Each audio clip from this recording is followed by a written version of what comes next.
Hello friends, learning के नए अंदाज में आपका स्वागत है। आज की इस वीडियो में हम कास्टिंग डिफेक्ट्स के बारे में जानेंगे। कास्टिंग डिफेक्ट के बारे में जानने से पहले कुछ बेसिक चीज़ें जान लेते हैं ताकि हमको इसका कॉन्सेप्ट पूरी तरीके से क्लियर हो जाए। जैसे सबसे पहले जानते हैं पैटर्न के बारे में। पैटर्न क्या होता है? पैटर्न किसी भी प्रोडक्ट का एक रेप्लिका या फिर मॉडल होता है।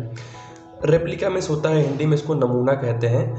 तो किसी भी प्रोडक्ट का एक रेप्लिका या मॉडल जो है वो पैटर्न कहलाता है। मान लीजिए ये एक आयताकार एक जो है रेप्लिका है, ठीक है, मतलब कोई प्रोडक्ट है उसका जो है ये रेप्लिका है यानी नमूना है, ये कहलाता है पैटर्न। और उस पैटर्न को इसमें डाल के यानी सैंड के अंदर डाल के, ये सैंड है, ये सैंड के अंदर डाल के इस पर रैमिंग कर दिया जाए, ठीक है। जैसे इसको रैमर से इसको इसके ऊपर लगा के रैमिंग कर दिया जाए, ठीक है। अब इस पैटर्न को बाहर निकाल दिया जाए, ठीक है, पैटर्न को बाहर निकाल दिया जाए तो अब इसमें क्या होगा, पैटर्न के शेप की एक कैविटी बन जाएगी। जैसे ये कैविटी बन जाती है, इसी को बोलते हैं मोल्ड, ठीक है, मोल्ड। अब इस मोल्ड में यानी ये जो कैविटी है इसमें मोल्टन मेटल डाला जाए, ठीक है, मोल्टन मेटल डाल के और इस पैटर्न के शेप का एक हमें जो प्रोडक्ट तैयार होगा यानी जो हमारा जो एक शेप तैयार होता है वो कहलाता है हमारा कास्टिंग, ठीक है। कास्टिंग हमसे ये यानी अब जब मोल्टेन मेटल को डाल के एक सॉलिडिफाई करके एक हमको एक प्रोडक्ट मिलेगा उसको हम बोलते हैं कास्टिंग। तो ये होता है कास्टिंग। अब हम समझते हैं कास्टिंग डिफेक्ट किसकी वजह से आता है। तो कास्टिंग डिफेक्ट के कई सारे रीज़न हैं। कास्टिंग डिफेक्ट के रीजन में क्या हो सकते हैं, मोल्डिंग सैंड की वजह से भी हो सकता है, ठीक है, मोल्डिंग सैंड की वजह से भी हो सकता है कास्टिंग डिफेक्ट, या फिर मोल्डिंग बॉक्स की वजह से भी हो सकता है, या फिर गेट या फिर राइजर की वजह से हो सकता है, या फिर आपका पैटर्न की वजह से भी हो सकता है। ये सब कास्टिंग डिफेक्ट के रीजन है, इनकी वजह से कास्टिंग डिफेक्ट आते हैं। अब कास्टिंग डिफेक्ट कौन कौन से आते हैं उसके बारे में जानते हैं। सबसे पहले कास्टिंग डिफेक्ट के बारे में जानेंगे फिन और फ्लास्क के बारे में। फिन एंड फ्लास्क क्या होता है आपको पता है। जब हम कास्टिंग करते हैं तो हमें दो मोल्डिंग बॉक्स की ज़रूरत होती है, कोप और ड्रैग। इसमें जैसे कि यहाँ पे ऊपर वाले को क्या बोलते हैं, कोप, और नीचे वाले बॉक्स को क्या बोलते हैं, ड्रैग। जब कोप और ड्रैग को मिलाया जाता है तो इस पार्टिंग लाइन पे एक पतली लाइन बन जाती है जो कि कोई मोल्ड का हिस्सा नहीं होता है। इस पार्टिंग एक पतली लाइन को ही हम लोग बोलते हैं फिन या फिर फ्लास्क। ये एक डिफेक्ट होता है, ठीक है। ये हो गया फिन एंड फ्लास्क। अब देखते हैं दूसरा डिफेक्ट स्वेलिंग के बारे में। स्वेल मीन्स इसका हिंदी में अर्थ होता है फूलना। फूलना क्या होता है, देखिए जब हम किसी मोल्ड में, ठीक है, जैसे कि मान लीजिए ये मोल्ड आपका बना हुआ है, ये सैंड इसमें डाला हुआ है। जब हम इसमें प्योरिंग मोल्टन मेटल डालते हैं तो प्योरिंग मोल्टन मेटल का कुछ वेट होगा, उस वेट की वजह से कुछ प्रेशर अप्लाई होता है। जैसे कि ये मोल्टन मेटल इस गेट की वजह से गेट के थ्रू जाता है और जिस मोल्डिंग सैंड का जो कैविटी है, ठीक है, ये जो मोल्ड का जो कैविटी है उस कैविटी में जिस पॉइंट पे भी प्योरिंग मोल्टन मेटल का कांटेक्ट होता है वहाँ पे कुछ सैंड का जो पार्टिकल होता है वो दब जाता है, ठीक है। तो हमको सैंड का पार्टिकल मतलब वहाँ पे दबने की वजह से जब हम उसको प्योरिंग मोल्टन मेटल डालेंगे तो वो उसका शेप ले लेता है। तो हमको जो डिजायर शेप चाहिए वो शेप ना आकर के हमको कुछ दूसरा शेप मिल जाता है। जैसे कि हमको यहाँ पे ऐसे, यहाँ पे मान लीजिए दब गया है तो ये इसका शेप ले लेगा, तो ये जो कहलाएगा ये बोलेंगे इसको स्वेल, ठीक है। तो ये हुआ स्वेलिंग के बारे में। अब नेक्स्ट डिफेक्ट पे आते हैं मोल्ड शिफ्ट के बारे में। मोल्ड शिफ्ट क्या होता है, देखिए जब हम मोल्डिंग तैयार करते हैं तो कोप और ड्रैग का इस्तेमाल करते हैं, ठीक है, कोप और ड्रैग। मान लीजिए ये है कोप और ये है ड्रैग, और यहाँ पे हम इसको मोल्डिंग, ये हमारा मोल्ड हो गया। जब ये मोल्ड जो है अपने जगह से थोड़ा सा हट जाए, जैसे कि हमको इस लाइन में आना चाहिए था और ये थोड़ा शिफ्ट होके इधर चला गया, तो हमारा अब इसका जो हमारा जो पैटर्न तैयार होगा वो कैसा होगा, हमारा जो इससे कास्टिंग तैयार होगा वो भी इस शेप का होगा, जैसे कि ये इधर आना चाहिए था और ये ऐसे हो गया, ये ऐसे होना चाहिए था, ऐसे, यानी शिफ्ट हो गया, यानी इधर की तरफ शिफ्ट हो गया है। इसको बोलते हैं मोल्डिंग शिफ्टिंग, यानी मिसमैच की वजह से, कॉप और ड्रैग की मिसमैच की वजह से मोल्ड शिफ्ट हो जाता है एक तरफ में, तो हमारा इस प्रकार का जो है मोल्ड हमारा बनता है। इसको बोलते हैं मोल्डिंग शिफ्ट। अब आते हैं blow holes. Blow holes, blow holes क्या होता है?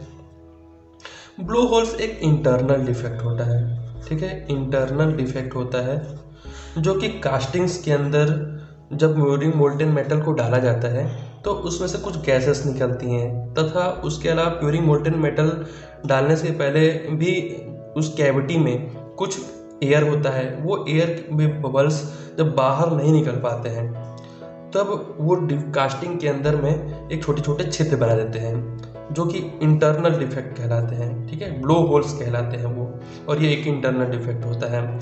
अब इससे क्या होगा कि कास्टिंग हमारा कमज़ोर हो जाता है, हमको जो स्ट्रेंथ कास्टिंग में मिलनी चाहिए थी वो स्ट्रेंथ नहीं मिल पाएगा क्योंकि उसके अंदर में छोटे छोटे होल्स हो जाते हैं, ब्लो होल्स इसको बोलते हैं। फ्रेंड्स नेक्स्ट देखते हैं पिन होल्स के बारे में।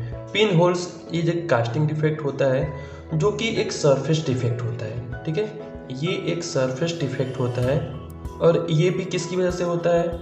जो इंटरनल गैसेस होती हैं वो बाहर नहीं निकल पाने की वजह से पिन होल्स जो क्रिएट करती हैं। और ये पिन होल्स किसकी वजह से आता है? ये सैंड में लो परमेबिलिटी की वजह से होता है, ठीक है, अगर जो सैंड हम इस्तेमाल कर रहे हैं उसमें लो परमेबिलिटी होती है, लो परमेबिलिटी मतलब जो सैंड होता है, सैंड ऐसा होना चाहिए ताकि उसमें से गैसेस बाहर निकल सके, लेकिन नहीं निकल पाने की वजह से क्या होता है, उसमें पिन होल्स क्रिएट करता है, या फिर मॉइस्चर कंटेंट होने की वजह से, मॉइस्चर कंटेंट की वजह से, या फिर लो वेंटिंग की वजह से, लो वेंटिंग की वजह से भी पिन होल्स क्रिएट होते हैं। मिश्रण क्या होता है?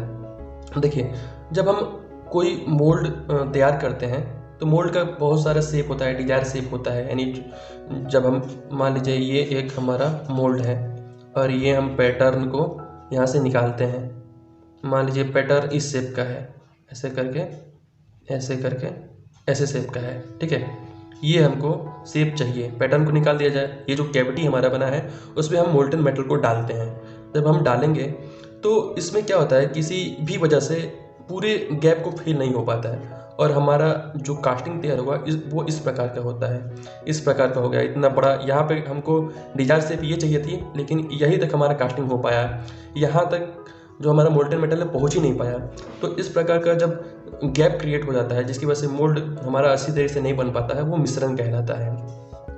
दूसरा है स्लैग इंक्लूजन। स्लैग इंक्लूजन क्या होता है? जब हम मोल्ड तैयार करते हैं, ठीक है, मोल्ड तैयार करने के दौरान जब हम उसकी पूरी तरह से रैमिंग नहीं करते हैं, सैंड की पूरी तरह से रैमिंग नहीं करेंगे, तो जब हम प्योरिंग मेटल मोल्टन मेटल डालते हैं तो उसमें कुछ सैंड के पार्टिकल्स गिर जाते हैं और वो स्लैग के रूप में प्योरिंग मोल्टन मेटल के आउटर सरफेस पर तैरने लगते हैं, ऊपरी सरफेस पे, उसको बोलते हैं स्लैग इंक्लूजन। इसका दूसरा रीजन ये भी होता है स्लैग इंक्लूजन का, जब मोल्टन मेटल में जब स्लैग ऊपर आ जाते हैं, मतलब ठीक है, स्लैग जो होता है, जो प्योरिंग मोल्टन मेटल में पता है कि बहुत सारे अनवांटेड मटेरियल जैसे कि अच्छा से अच्छा मोल्टन मेटल इस्तेमाल नहीं किया जाए, तो स्लैग्स जो है उसके ऊपर में तैरने लगते हैं और वो सॉलिडिफाई होने के बाद में एक स्लैग इंक्लूजन डिफेक्ट प्रोड्यूस बनाते हैं।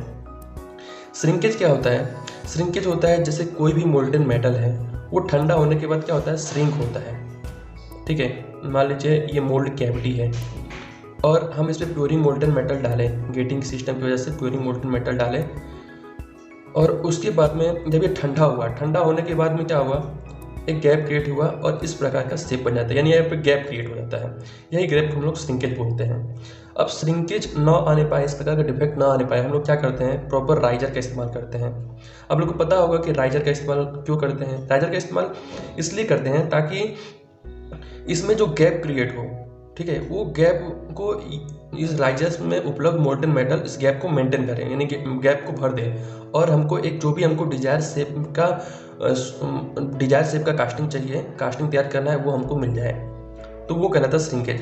और श्रिंकेज होता है। और राइजर का एक ये भी यूज होता है, राइजर का हम इस्तेमाल करते हैं तो क्या करते हैं, इसमें से जब हम मोल्टेन मेटल को एक तरफ से डालते हैं तो इसके अंदर जो गैसेस होती हैं और जो एयर होता है वो राइजर के थ्रू बाहर निकल जाता है, तो इसके अंदर ब्लो होल्स, पिन होल्स जैसे डिफेक्ट्स प्रोड्यूस नहीं होते हैं। ठीक है, तो राइजर का ये इस्तेमाल होता है। राइजर का इस्तेमाल मैंने क्या बताया, श्रिंकेज जैसे डिफेक्ट ना प्रोड्यूस हो, यानी जब हम श्रिंक हो, मेटल जब सॉलिडिफिकेशन के टाइम पे श्रिंक होता है तो जो एक्स्ट्रा मटेरियल होता है, यानी जो राइजर के अंदर का मटेरियल होता है उस गैप को मेंटेन कर देता है और श्रिंकेज डिफेक्ट नहीं आता है। दूसरा मैंने क्या बताया, राइजर का फ़ायदा ये होता है जब मोल्टेन मेटल को डालते हैं तो उसके अंदर की जो गैसेस होती हैं, एयर होती है, वो राइजर के थ्रू बाहर निकल जाती हैं। नेक्स्ट डिफेक्ट देखते हैं सैंड ब्लो। सैंड ब्लो क्या होता है, सैंड ब्लो भी एक बबल टाइप डिफेक्ट होता है जो कि आउटर सरफेस पे आता है, और ये नोडुलर जो आयरन ओर होता है उनकी कास्टिंग के दौरान आते हैं। ठीक है, सैंड ब्लो ये भी एक सरफेस डिफेक्ट होता है, छोटे छोटे होल्स क्रिएट हो जाते हैं बैलून टाइप्स के। ठीक है, ड्रॉप क्या होता है, जब हम मोल्ड तैयार करते हैं, ठीक है, मोल्ड तैयार करते हैं तो उसमें क्या होता है, अगर हम उसकी अच्छी तरह से राइमिंग ना करें तो उसमें क्या, कुछ मान लीजिए यहाँ का सैंड है, फोर्स लगने के बाद में यहाँ गिर जाता है, यहाँ का सैंड यहाँ गिर गया तो यहाँ पे एक कैविटी बन गया है, यहाँ पे इस प्रकार की कैविटी बना, और यहाँ पे गिरा तो इस प्रकार का यहाँ पे भर गया फिलअप। और हमारा जो कास्टिंग करेंगे, यानी मोल्टेन मेटल को जब हम डालते हैं और सॉलिडिफिकेशन को जो हमारा कास्टिंग तैयार होगा वो किस प्रकार का होगा, वो यहाँ पे ऐसे होगा, ऐसे बना देते हैं, इस प्रकार का तैयार होगा, यानी यहाँ का मेटल निकल के इधर गिर गया है, तो हमको जो डिजायर से ये चाहिए था ये ना मिल करके इस प्रकार का बनता है, तो ये कहलाता है ड्रॉप। ठीक है, ड्रॉप हो जाता है, सैंड जो है ड्रॉप हो जाता है, इस प्रकार इसको बोलते हैं ड्रॉप। हॉट टीयर्स क्या होता है, हॉट टीयर्स को हॉट क्रैक्स भी बोलते हैं। ठीक है, जैसे ये है, एक छोटे छोटे क्रैक्स प्रोड्यूस हो जाते हैं, उसको हॉट टीयर्स बोलते हैं। ठीक है, ये हॉट टीयर्स किसकी वजह से होता है, ये होता है इंटरनल रेजिडुअल स्ट्रेसेस की वजह से। इंटरनल जो स्ट्रेसेस होते हैं, रेजिडुअल स्ट्रेसेस,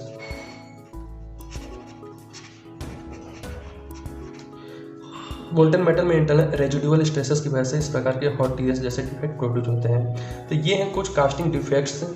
ये है कास्टिंग डिफेक्ट। अगर ये आपको हेल्पफुल लगा, आपको समझ में आया तो प्लीज़ वीडियो को लाइक कीजिए, और हमारे चैनल पर नए हैं तो हमारे चैनल को सब्सक्राइब कर बेल आइकन दबा दें ताकि ऐसे ही वीडियो के अपडेट्स आपको मिलती रहे।